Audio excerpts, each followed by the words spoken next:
Escrevi este livro, que foi lançado pela editora salesiana, que tem o título E me chamarão de bem-aventurada, a história do pastor que aceitou Maria Santíssima. Esse livro não apenas conta a minha história de ingresso do protestantismo ao catolicismo, como também faz algumas referências bíblicas, teológicas, e alguns evidentes testemunhos daquilo que algumas pessoas pensaram e falaram de Maria. Inclusive neste livro eu consegui autorização para colocar aqui um trecho de Martinho Lutero, o grande reformador protestante. Alguma coisa dizia dentro em mim: Sidney, pastor Sidney, só há uma pessoa que pode lhe explicar tudo o que está acontecendo. É o padre dos católicos. Eu disse: o padre não. Qualquer outra pessoa, menos um padre. Eu cansei de dirigir culto com quilos de som nas praças em frente à igreja católica.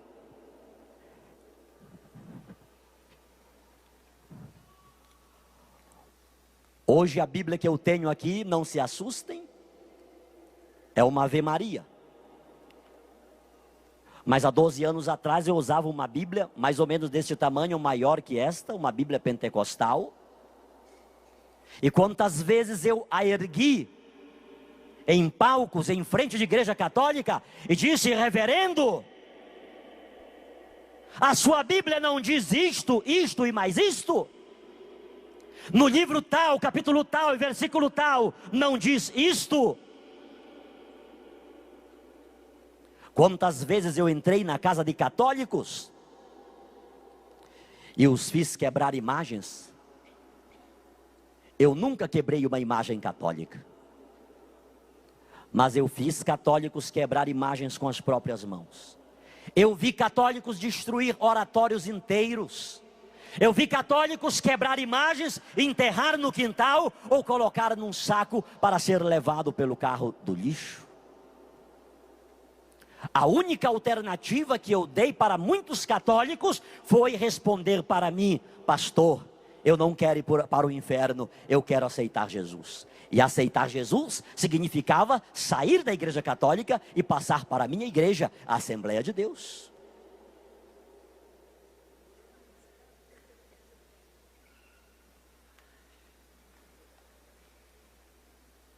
E aquela voz se foi fortalecendo dentro em mim, dizendo: é o padre. O padre não. Eu não gostava de padre. Eu dizia que os católicos só eram errados por causa dos padres que não ensinavam a verdade para o povo. Eu dizia que eles eram aqueles fariseus dos quais Jesus falou que estavam na porta, não entravam e não deixavam ninguém entrar. Mais que isso, eu dizia que o Papa era o anticristo, o falso profeta.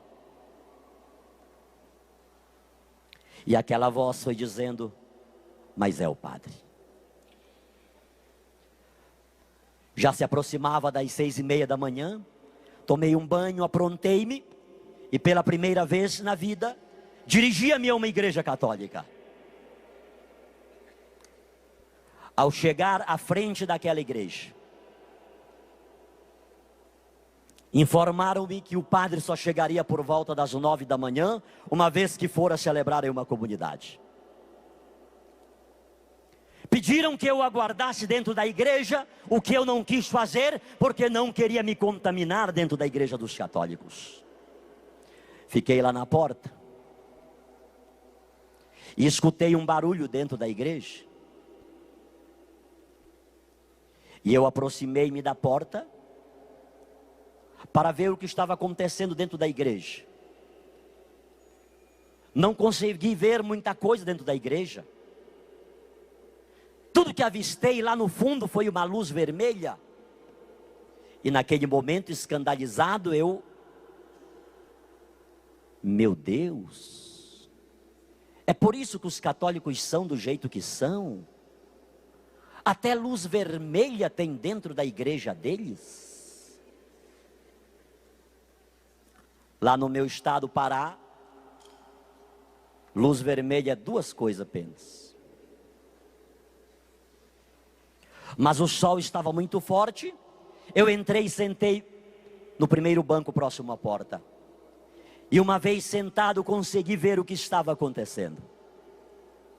Próximo ao altar, estava uma pequena mesa coberta com uma toalha branca. E sobre aquela mesa estava um objeto grande, dourado. Era uma âmbula, mas eu não sabia o que era. Aquelas poucas senhoras que lá estavam, ajoelhadas, estendiam as mãos na direção daquela âmbula e chamavam de Jesus para aquilo.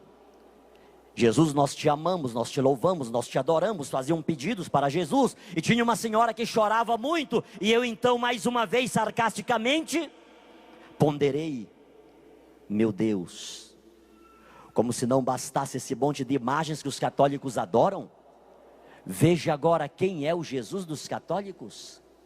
É uma panela, só porque eu acho que é de ouro. Isso era eu, irmãos. Isso é apenas para dizer-vos o tamanho da minha ignorância, que eu falava da igreja católica sem dela nada conhecer. Já sei porque Deus me trouxe aqui. Era para eu ver esta cena ridícula.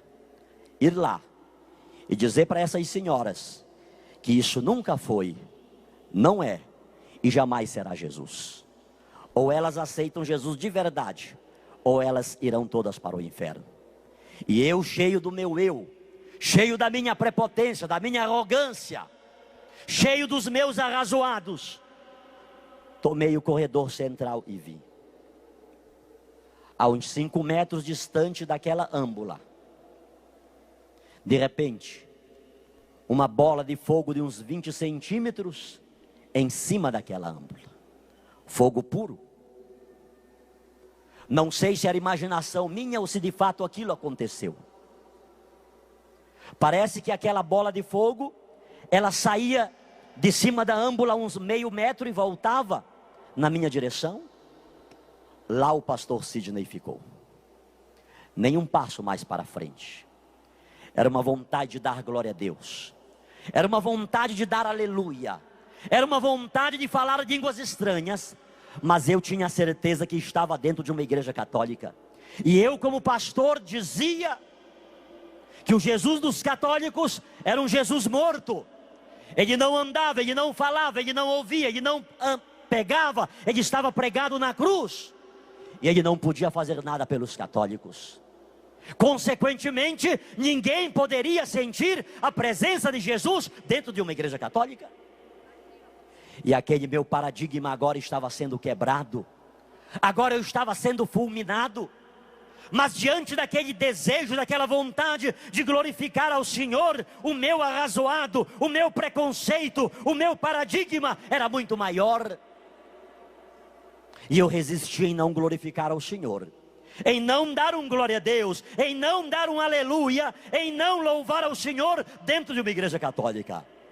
E exatamente naquele momento em que eu resisti a glorificar a Deus, parece que uma mão humana pegou aqui na minha cabeça e empurrava-me na direção daquela mesa.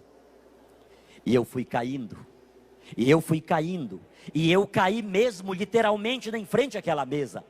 Quando caí, era soluçando de choro, era dando glória a Deus, era dando aleluia, era glorificando a Deus. Um Pentecoste aconteceu na minha vida. O que é que aconteceu, o que é que aconteceu, missionário?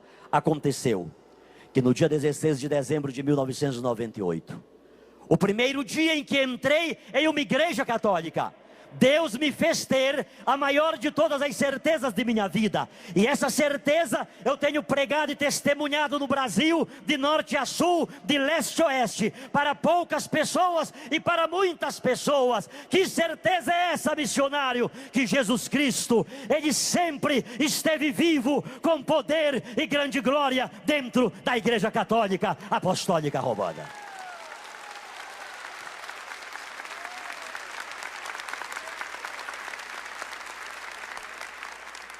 Quando dali levantei, já era uma outra pessoa.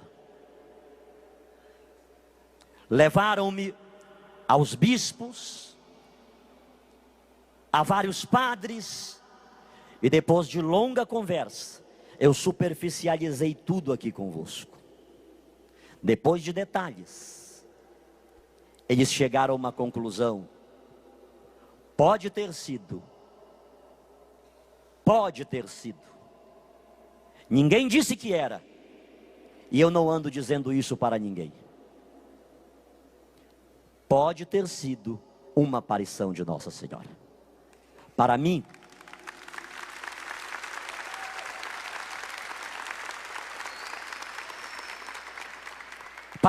isso é o que menos importa, se foi ou se não foi.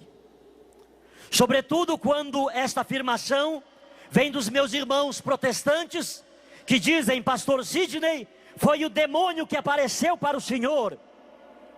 Eu chego a dizer hoje: bendito seja Deus por esse demônio que apareceu para mim, porque esse demônio fez com que eu me curvasse diante da presença real de Jesus, em corpo, sangue, alma e divindade, e aceitasse Maria, mãe de Jesus, como minha mãe também.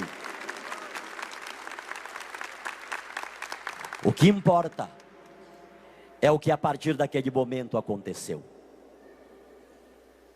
Dificuldades, provações. Ganhei o catecismo da Igreja Católica. O bispo disse: se o senhor quiser saber alguma coisa sobre a nossa igreja, leia este livro. Me deu um terço e me deu um crucifixo. E dentro de um mês eu li o catecismo da Igreja Católica, com a Bíblia ao lado, olhando aquelas referências bíblicas que estão no catecismo. Terminei de ler o catecismo, disse: verdadeiramente a Igreja Católica é a Igreja de Jesus, mas eu não vou ser católico.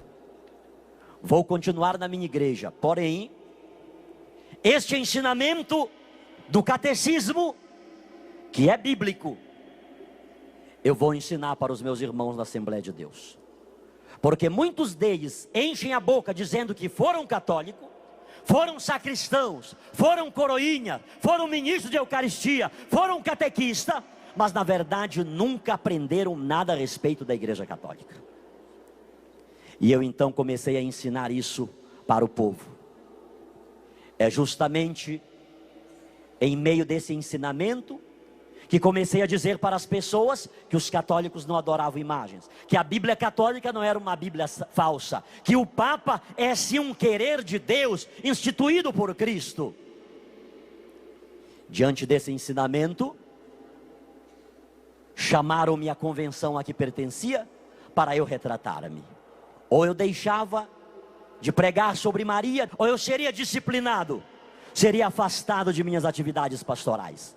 Diante daqueles 50 obreiros, entre pastores, presbíteros e diáconos, eu disse: pastores, se não há outro jeito, saibam os senhores, que entre o continuar a pregar o sim que Maria deu ao projeto de Deus, e entre o continuar a ser pastor protestante, a partir de agora, eu estou deixando de ser pastor protestante, para ser católico apostólico romano, e continuar a pregar o sim que Maria deu ao projeto de Deus.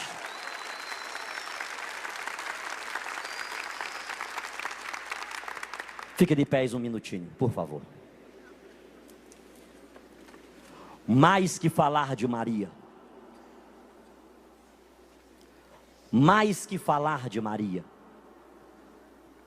sobretudo a partir da teologia, a partir da Bíblia, é viver com Maria. Mais que falar de Maria, é tê-la como mãe. é tê-la como intercessora. Não é mérito meu, desculpem-me, que não fiz aqui nenhuma coisa nem outra agora. Mas as pregações que tenho feito por esse Brasil, não são méritos meu. Não são méritos daquilo que estudei teologicamente na Igreja Católica uma outra vez. Não é mérito de eu ter um bispo como Dom José Luiz Ascona, que viver com ele 1 hora é passar um retiro espiritual, sobretudo lá no Marajó.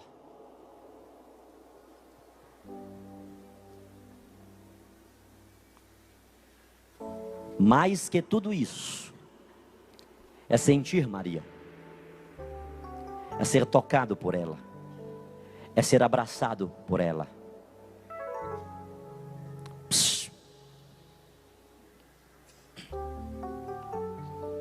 Neste livro, que não tenho à venda nenhum dos dois, há um testemunho de uma protestante pentecostal.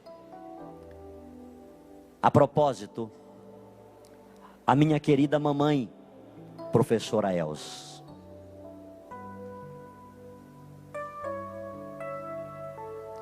No momento em que já como católico ela pediu-me para fazer uma reflexão sobre o Natal. No momento em que meu irmão faleceu, aos 40 anos de câncer no estômago.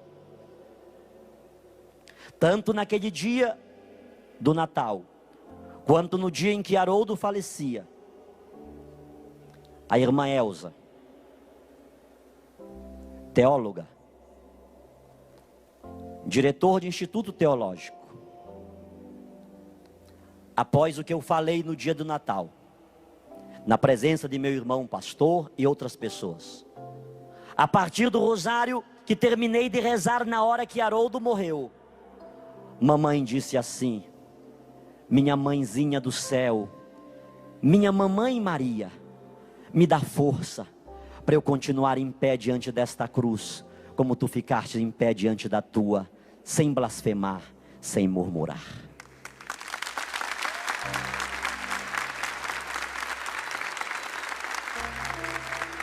Minha mãe continua na Assembleia de Deus, mas aquela mesma mulher que me expulsou de sua casa, quando me tornei católico, ela abraçou-me, pediu-me perdão e disse: meu filho, continua na Igreja Católica, porque nós sabemos, eu sei teologicamente, foi de lá que todos nós saímos.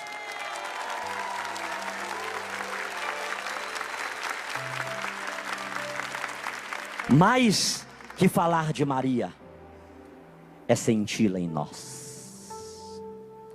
Mãezinha querida, acolha-nos, os degredados filhos de Eva, que vivemos gemendo e chorando neste vale de lágrimas. Eu quero mãezinha em especial, Virgem de Nazaré, Mãe puríssima, Mãe castíssima, vaso insigne de devoção. Acolhe, mãezinha, aquela filha, aquele filho que está ali em casa, aqui no Brasil, fora do Brasil, que nos escuta no rádio, que nos acompanha na internet, que nos assiste na televisão. Eu sei, mãezinha, o que você fez na minha vida, e você pode fazer na vida desse filho, dessa filha que nos acompanha agora. Pela tua intercessão, mãezinha, que aconteça essa libertação, que aconteça essa cura, essa restauração, essa renovação. Que pela tua intercessão, mãezinha querida, continue a se derramar sobre todos nós, nós que aqui estamos neste rincão, a bênção que sara, que liberta, que restaura, que renova, em nome do Pai, do Filho e do Espírito Santo. Amém. Amém.